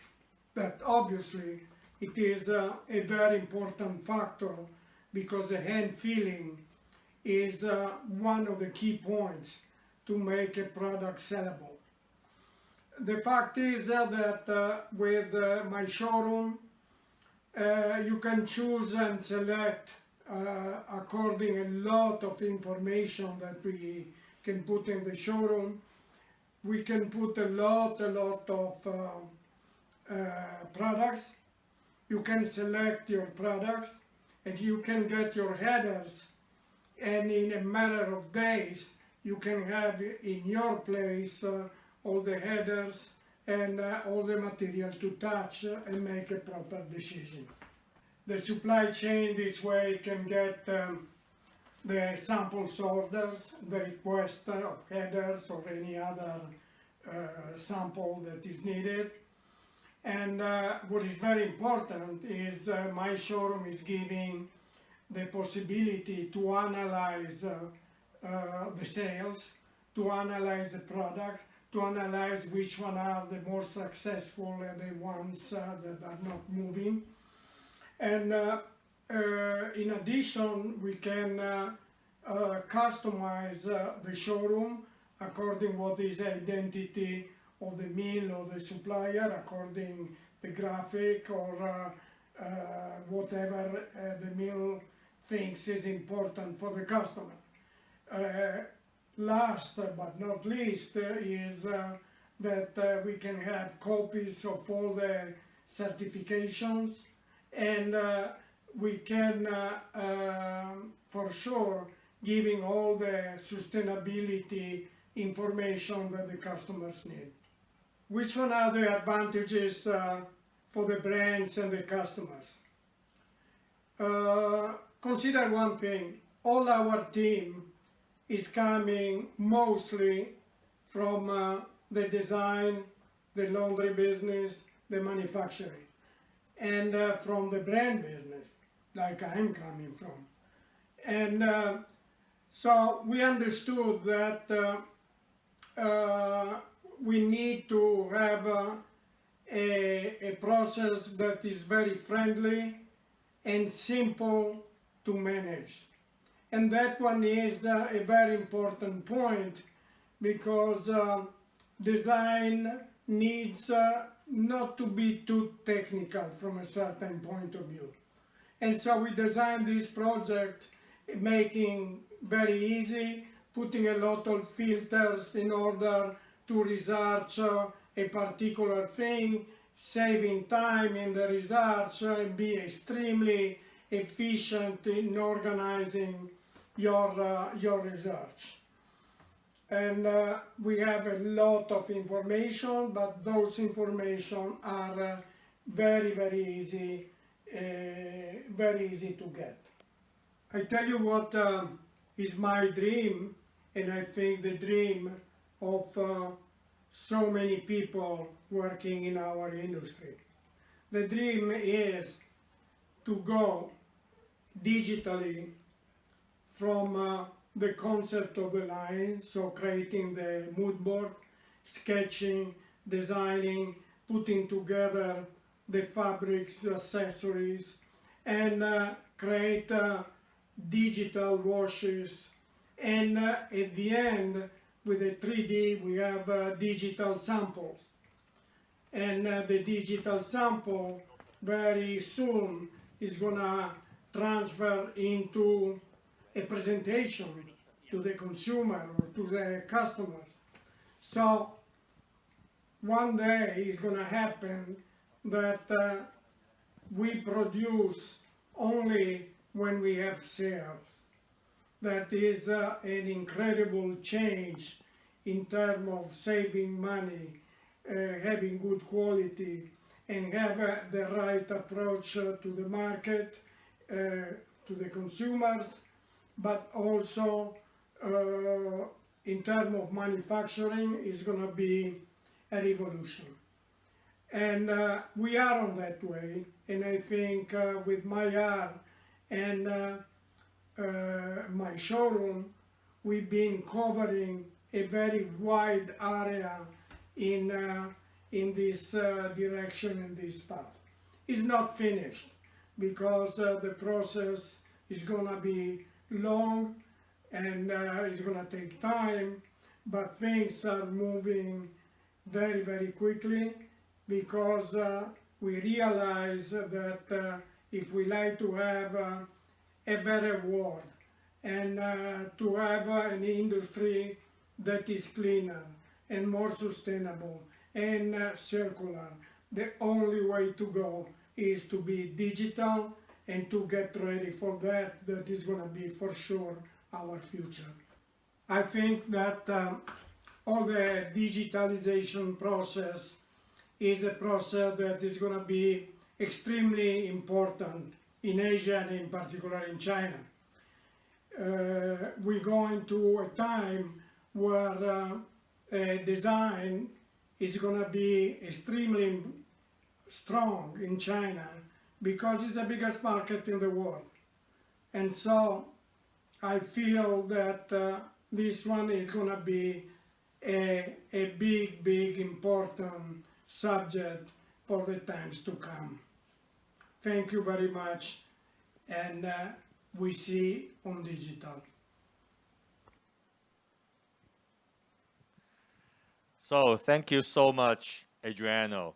And I think, for me, I think, Adriano is, one of the really, forward-thinking guy, in our industry.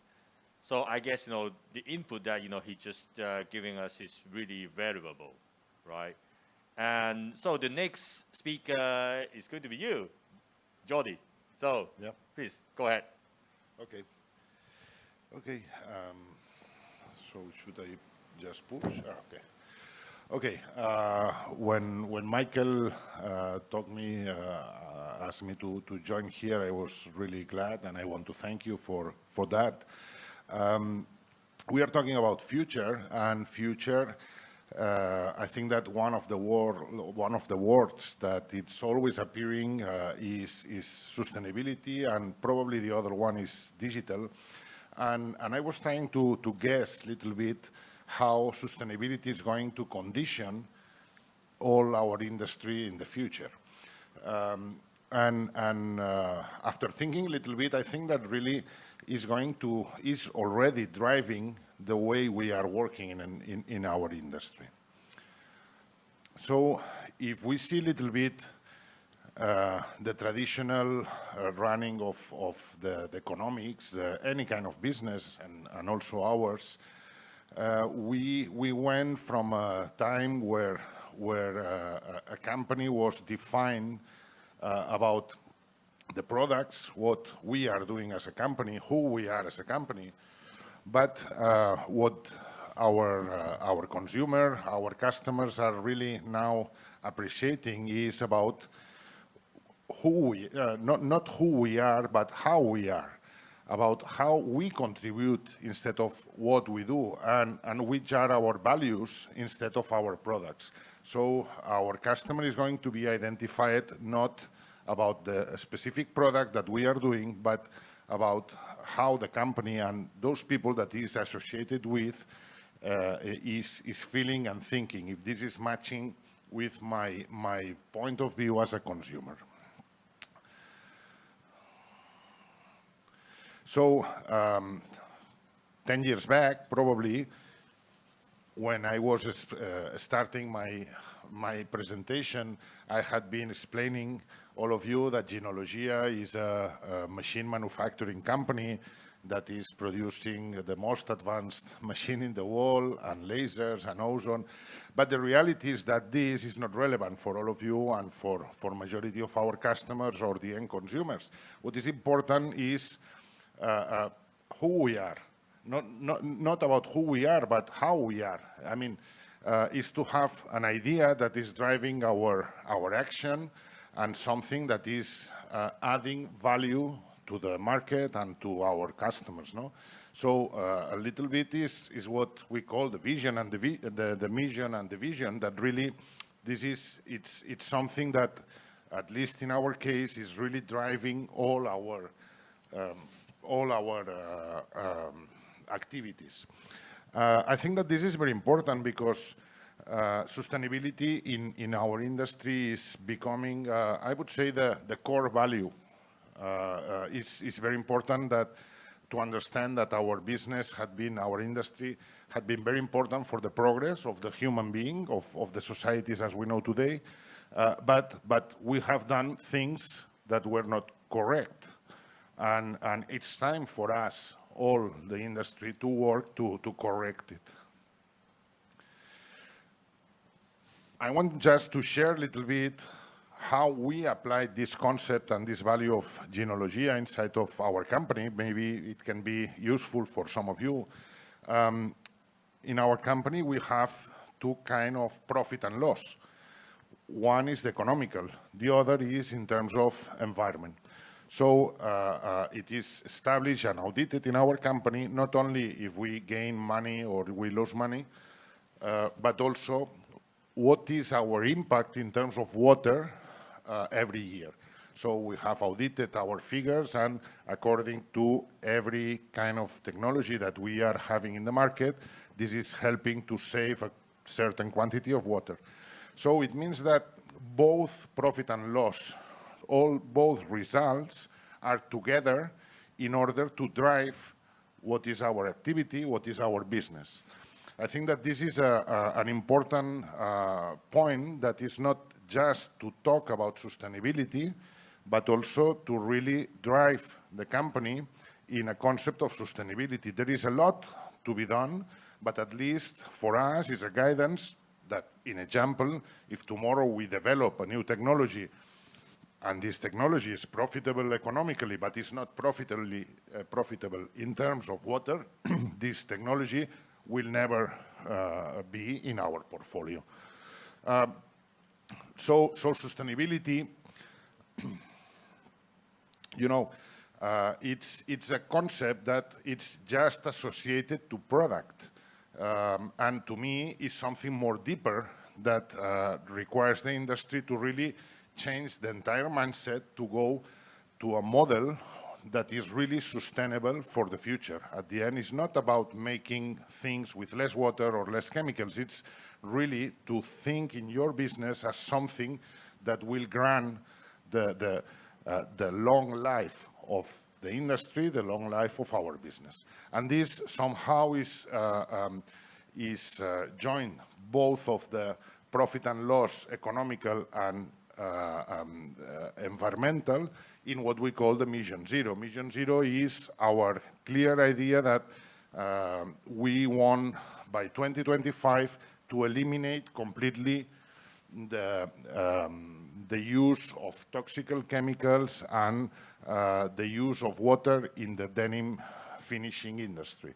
I didn't tell before, but our company is inside of we are a technological supplier inside of the finishing of jeans. Okay, so once the jean is stitched, then it's where we are contributing in the industry. So from our side, we have our Mission Zero, that at the end it's like a summary of let's say this idea of being a profitable company from an economical point of view, but also with a contribution in terms of sustainability. And this is what we are trying. We are trying to partner with our customers, with anyone who wants to be adding their contribution into the industry, so that we can really eliminate the water by 2025. So it means that in our case, sustainability really is driving our future, because it's determining what is the activity that we want to do. So it means that before, probably our slogan could be, we want to be the best in the world doing machinery, and today what we want is to be the best for the world.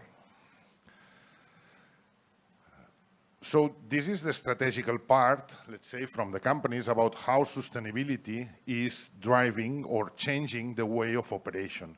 I think that is very important, but then there is the second part. It is, what about the product? It means when we think in the finished product, probably sustainability had been till the last few years something more about premium. It means if you had a product and your product was done in a sustainable way, this was a premium, and sometimes the customers were ready to pay more for that product. I think that this is over, this time is over, and sustainability is something that it is a must already, and consumers are not ready to pay extra for that sustainability because it's understood that it's a value that the companies have to do to be operating. It's like nobody can question that a product should be more expensive because it's not using child labor that it was used some time back. So it's a value, it's a core value that has to be respected in the product you are doing. So similarly, sustainability is becoming that. It's becoming something that is, if you are not able to produce without damaging the planet, then please go out from the business. And I think that this is how the things are moving, are transforming, and we have to be ready for that. Then when we talk about sustainability, there are several different areas. And of course, just to summarize, we talk about the raw material, about the processes and elements to transform from a cotton plant or from any other raw material into a jean. And then there are two critical points where we are acting, that is how to minimize the use of the water. It means how we use less water from the nature, and it's clear that our industry needs water. Water is it's an important part to transform this, but then what do we do with the waste of water? So if we work in all those aspects is when we can achieve the right or the zero impact in our production. So again, how we believe that the industry will be moving, it is already moving and will be the driver for the future. To get any pair of jeans, you have several options. You can choose what is the route that you want to use. If you want to use more water or this chemical or the other or this kind of processes, it's something that there is not just one garment and one process. You have several options. So again, as an example about how sustainability is driving the industry or will be driving the industry is that today there are tools like the EIM software that it's just providing you information about what is the impact that your garment will have. And this impact, it can be also compared for getting the same kind of product with different recipes. So today, many companies already, they are using EIM as a tool to understand before starting any kind of wash, what would be the impact in using the route A, B, or C. The most interesting thing is that when you work with a sustainable concept, when you try to reduce the water and the chemicals, in almost all the cases, you are able to reduce cost in your production, of course, associated to a capital investment, but in terms of process, the fact of reducing the quantity of water, the quantity of chemical, the energy, all this is bringing you a process that is more simple to get with the same look that you want and with a shorter process time if you do in the right way. So it means that once again, sustainability is driving the product development, and this push from the sustainable point of view is bringing also a product that is nice, is the product that the consumer wants, and it's done with the values that that consumers are expecting from the product that they are buying. And just let's say, just this picture that we found somewhere. You know, jeans were a sign in the 50s, 60s. They were the sign of the rebel. I think that we need to recover this spirit. We need to recover the spirit of jean, a part of being just something nice to wear. The spirit of jean as let's be rebel about how the planet is getting damaged. Let's recover the spirit of jean as something showing that I like blue jean, I like my industry, I want to be proud of my industry, and I don't want to hide that I am in denim industry. And I think that this is very important for all of us, because jeans are nice, had been really very, very important for our progress. Let's take back this rebel spirit and let's make the jeans in a clean way. Thank you.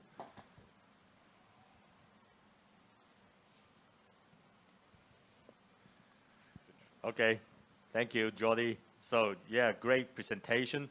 So I also think, you know, Jeanologia is always, you know, the forward player for the industry as well. And I'm sure, you know, Crystal Group is also, you know, a big fan of you guys, you know, because they have, you know, so much, you know, laser machines, you know, ozone is also, you know, getting from you guys. And, you know, thank you for, you know, sharing, you know, all the information to us. And maybe we can talk about that, you know, once Jørgen's presentation is finished, right? Because I also realize that you also have the e-design, so maybe we can talk about that, you know, a little bit, you know, later on. Yeah. Because Jørgen is going to present the virtual digital solution as well, right? So please go ahead, Jørgen. Thank you, Michael. Yes, thank you, Michael, and Hong Kong Denim Festival for having me here. First of all, I think also it's been really nice to be able to sit through and to listen to your presentation so far. What I think my role here is today a little bit more is also, Michael, you've been talking about fabric. I think as the beginning of the supply chain and from kind of fiber back to Lenzing, as we heard also. Into Miles' presentation about more garment and digital garment making and sampling process, and Jordi's presentation also on Jeanologia's finishing technology and the work that's being done. I think first of all, in Inqova and our company here and what I'm representing is basically more as a consulting agency. We both try to think of what the new solutions is for the denim industry, and then we also like to be as much of a part of it as we can. We've had a little bit of a pilot project over the last 6 months where we've just been slowly trying to kind of share ideas and thoughts about the future. So I'm also going to summarize a little bit of that today and try to kind of take a step back from the details of the industry that you presented so far. So let's look a little bit into the digital denim supply chain as a whole. And let me see, I think I already did the introduction. So where we are today, I think you've all presented also where we are today with the current situation. I think we can look a little bit more into in the next slides that I'm going to go through also what do we see as being kind of the catalyst for change. I think we mentioned that we need an industrialized solution. We cannot just talk about smaller, kind of small scale things that can be done on a kind of like a one-off basis. I think we need to talk about scalability and also talk about what's really the digital supply chain compared to the digital tools and applications. So what does really the future of the supply chain look like? Right now, again, we talked about what's the current state right now and just take a step back. We have fabric mills traditionally always being responsible for making fabrics. Also the first touching points of the raw materials. If we take, for example, cotton as the example, getting cotton fiber into spinning, then spinning into fabric, dyeing, the whole process, and then finishing out with a physical fabric. Then the physical fabric going into the garment factory with cut and sew and laundry elements being kind of an incorporated part of that. And then from laundry into finished garment. So the current situation, also now transitioning a little bit more into what we see as the change being, we can then look a little bit what we see as the digital element of the supply chain. Is that we're not really looking at a new supply chain. We're looking at just building up a digital element on top of that. So The key thing we see happening now in the industry is that we already talked about fabric digitalization and fabric digital distribution, so libraries and different ways of sharing digital fabrics. This is happening on the fabric mill side. On the fabric side. On the garment factory side, we see the digital fabric libraries being used, as Miles has talked about. We see 3D garment sampling happening from pattern making into rendering out garments. We also see digital laundry as Jeanologia is doing, and as Michael said, we can talk a little bit more after on the e-designer. And then we see from the brand side that we have digital sample of finished garments and brands requesting to see more digital sampling as well. The problem that we see here, that I can point out before my next slide, is also that we see that there's a wide gap between each of these three boxes. So if we look at what the future needs to be, is that right now we see that there's close communication and collaboration between the different manufacturers in the supply chain, but we also see that that needs to happen on the digital level. So more than just having digital applications and tools that can help us to save and do things better on each step of the supply chain, we also need to look at how can we get these tools to talk to each other and to have collaboration happening in the digital space across the supply chain and not just improving processes. So if we look at, I'm just going to summarize very quickly also here on what we see the key elements being. And at the moment also, we also see from a fabric mill side that there's a bunch of new technologies coming out and new technologies working, especially within the denim industry and projects that we're now working on towards fabric digitization. So when we start the digital denim supply chain, we need a digital raw material. And so that's the digital fabrics. And then we have digital distribution. So once the mill is then being able to digitize the fabric, it can then be uploaded and be distributed online through a showroom or a digital platform. If we then go to garment factory side, we then have digital libraries, which will then become the kind of the interchange of where the fabric mills are meeting the garment factories and beyond. And then the garment factories then working mainly on 3D garment sampling and on digital laundry and being able to use the different applications. But as we see also going down to the brand side, we'd see there needs to be a triangle or some kind of means of communication and collaboration between these elements. And as also brands are working on 3D product development from their side, they need to be linked up to the, let me see here, to the rest of the supply chain. I want to highlight here also that these are images that we have from online and from different sources that are not necessarily representative of the work that we are now doing, but this is also what we see in the space. These are all digital rendered out denim fabrics and garments.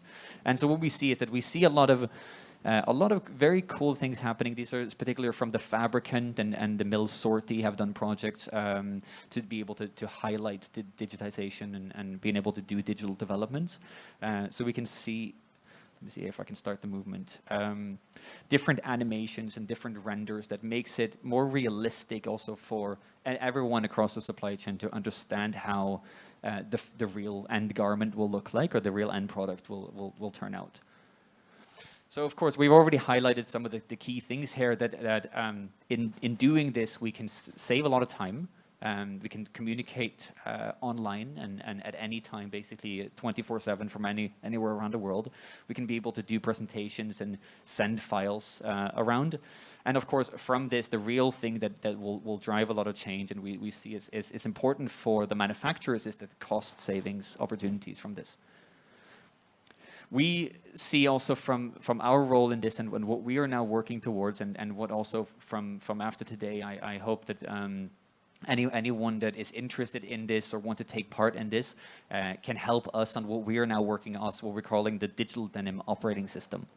So as we now have applications like digitization processes and we have different digital libraries coming up and different 3D sampling softwares, there's such an extensive world of different technologies out there that is really difficult in a lot of times to understand what's the best practices when you work across a lot of different technological applications. So we're now working towards trying to bring everything down to what we kind of like to think of it as an operating system, as an environment where all these applications, technologies can operate. We're trying to gather best practices and develop the best possible processes for if you stack together different types of technologies, how can they work in the best possible way? And we're very much for trying to be a gathering point for transparency and knowledge and the best ways of doing things through the industry. So we're mainly working on being across the physical supply chain to be able to enable a digital supply chain. There's nothing I think we can do all by ourselves or that any one of us can do alone. So it's also very important that we collaborate and work together. So we really work towards a digital denim operating system that can help us to share and industrialize digital as the way forward. So if anyone wants to get in touch, this is also my information, and I'm very happy to receive any questions or to be able to talk to anyone out there that is interested in the topic. Thank you, Jørgen. And I can see the pictures that you show it in your presentation. It just looks like a real denim. So can you tell us a little bit more about the technologies right now, and can you share with us some future kind of a concept on that? No, absolutely. I think what we're seeing is that what's important for the solutions now to be adopted in the market is, first of all, on a kind of a first attempt that they're realistic, because we can develop as much digital samples and as much digital fabrics and processes as we want to, but if it looks like something unrealistic or something that doesn't really look like denim, then in the end of the day, it's not really going to be able to do the job on communicating what it needs to do. So what we see, and especially what I've showed so far in the presentation, is on garment making. I think that's also where it all comes together. We see in garment making, we have 3D sampling platforms like CLO 3D and Browseware. There's other softwares in the market, but I think Browseware and Clo is really leading and pushing that to new edges. That's seeing now a lot of advancement and a lot of things happening, being able to render out beautiful garments, as we saw here also. You can then render out very nice. I can also highlight one of the things that we see here in some of these images is that a lot of these are raw denim garments. So I think that's also, it kind of highlights that where we have gotten to also is that we're still missing in the denim space a really strong integration, I would say, because it's not necessarily missing from the big picture. I think e-designers from Jeanologia and the effort that's being made towards digital laundry, it's really there, but it also needs to be integrated into the digital supply chain. And I think that this is, that's together with also, as we've talked about many times before, the fabric digitization, is that to be able to improve on the raw material that we have available to work with are the key challenges going forward. Yeah, I totally agree, what you just said, and also, the presentation you just, presented to us, because I think as a denim male perspective, right? So I think, right now is we are working, we're working with our own, and then Crystal, maybe they are working with their own, and then a Jeanologia and the brands, because we don't have a chain, or we don't have a connection together, on the digital side. So I guess, your concept is really kind of a really, good concept, for the industry, is how we could align it together, from different parts, right? So this is what I totally agree, what you just mentioned. Yeah, I think what's important, and what I would like to highlight also with what we've all talked about and with my presentation, is beyond the amazing technologies that we're seeing. And again, technology is also a space that can often be very complex and difficult to navigate because it's technical in many ways. And I think beyond the need now to be technical in denim fabrics and denim garment making and denim laundry, we also need to be technical on software operations and how to design using new softwares. And we also see the importance, and why I would like to highlight the digital supply chain, is that technology can also work together in different ways depending on how it's put together. So that's why we also believe that it's so important to have almost like an operating system or a best practices manual, or in some way that we can try to gather what's really happening in the industry and try to share that back out, so that independent really on what kind of technology you have in the company, you should be able to fit things together so that different applications can talk to each other. I think that also what is going to change quite a lot is that until now we are trying to adapt the digital wall into the traditional wall. I think that this is something that it will change very fast.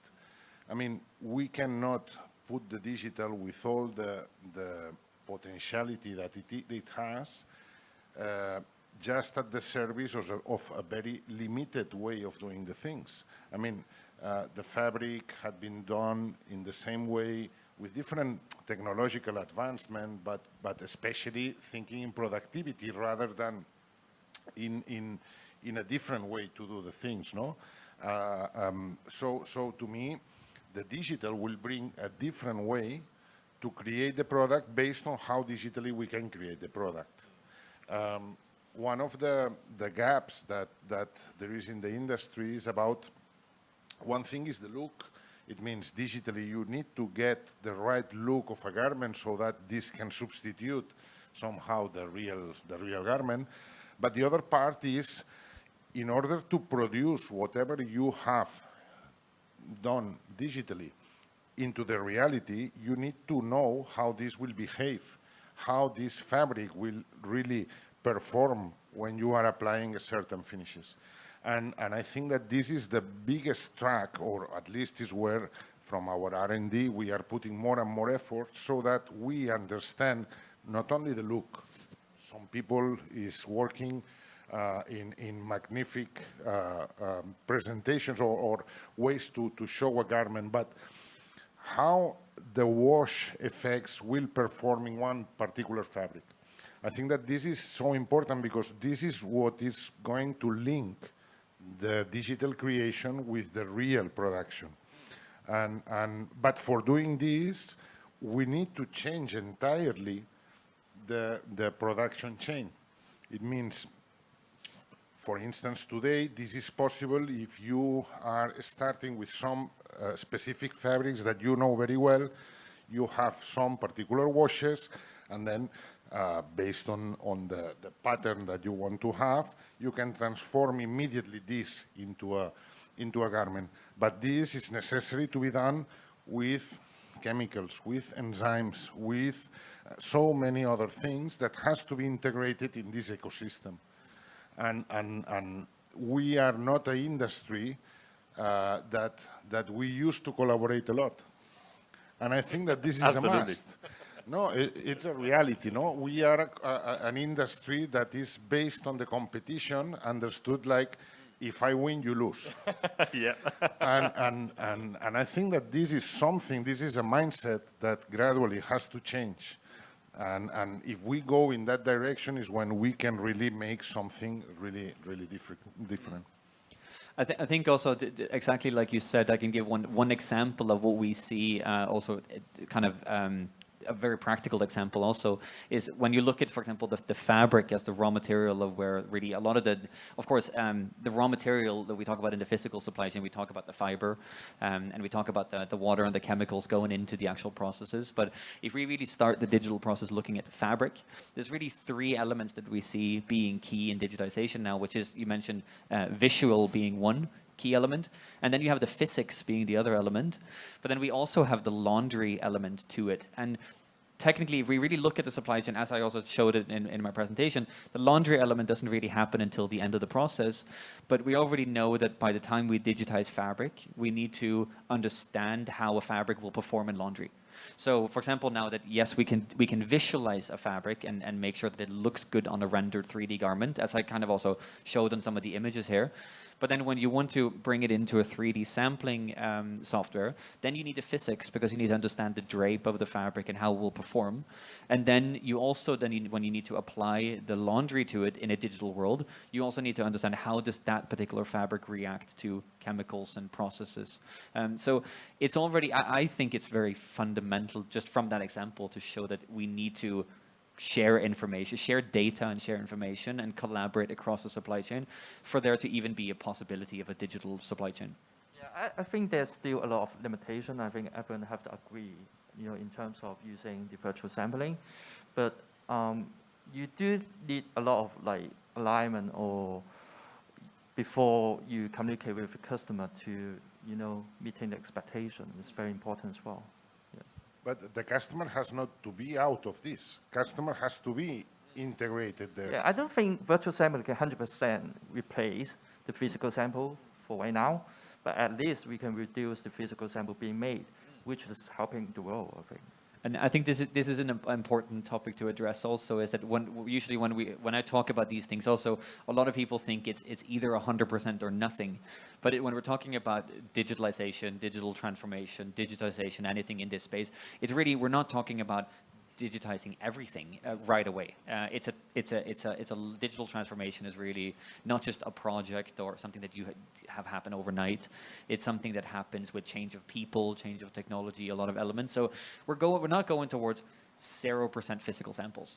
I don't think that's going to happen for a long time. But I think that we're going in a direction of digital samples. Yeah, I think, some of the audience right now is what, they're watching us, for these, digital topics. And I think, they have to move forward, because I guess, the brands is pushing us. And then, I guess everyone, needs to do like, all the developments, even, product developments or maybe garments, they need to move fast. And, they cannot just, stick with the, ordinary, traditional way to do it, right? So I guess, because again, going back to the topic today, so because it's Denim Tomorrow, so I totally, believe, this is, some kind of, tomorrow, forward thinking things, and then, that is something that, we have to do, right? So again, thank you so much for you guys to come up, on the stage, to present, your thoughts, innovations, and thank you so much for, other speakers to help us to present, all their thoughts, comments, innovations, for the forum, and also, for Hong Kong Denim Festival 2021 as well. So then, this is, I'm going to run up, the whole thing, but then, this is not the last thing, for the forum today. And actually, you can fill in the questionnaire in the Hong Kong Denim Festival website, so we can make a better one next time. And then, after that, at 5 p.m., so we are going to have the International Student Exchange Program. So this program is actually Advanced Denim, Crystal Group, Jeniologia is helping the student to make a really nice denim collection. And of course, some of you may not be able to come to PMQ to see the whole collection, but at 5 p.m., they're going to present the collections, and also they're going to present, the themes of the collection. So the student is actually coming from HKDI Hong Kong, DI Hong Kong, Suzhou Science Tech University, London College of Fashion, FIT in New York, Jean School in Amsterdam. So they have designed, some, really special denim outfit for this event. So just, make sure you will come back at 5 p.m. To see the whole collection. So thanks again for you guys. Thank you. Right. Thank So you. again, if you have any questions, just leave, your comments, questions in the website, Hong Kong Denim Festival 2021 website. Okay. Thank you so much. Thank you.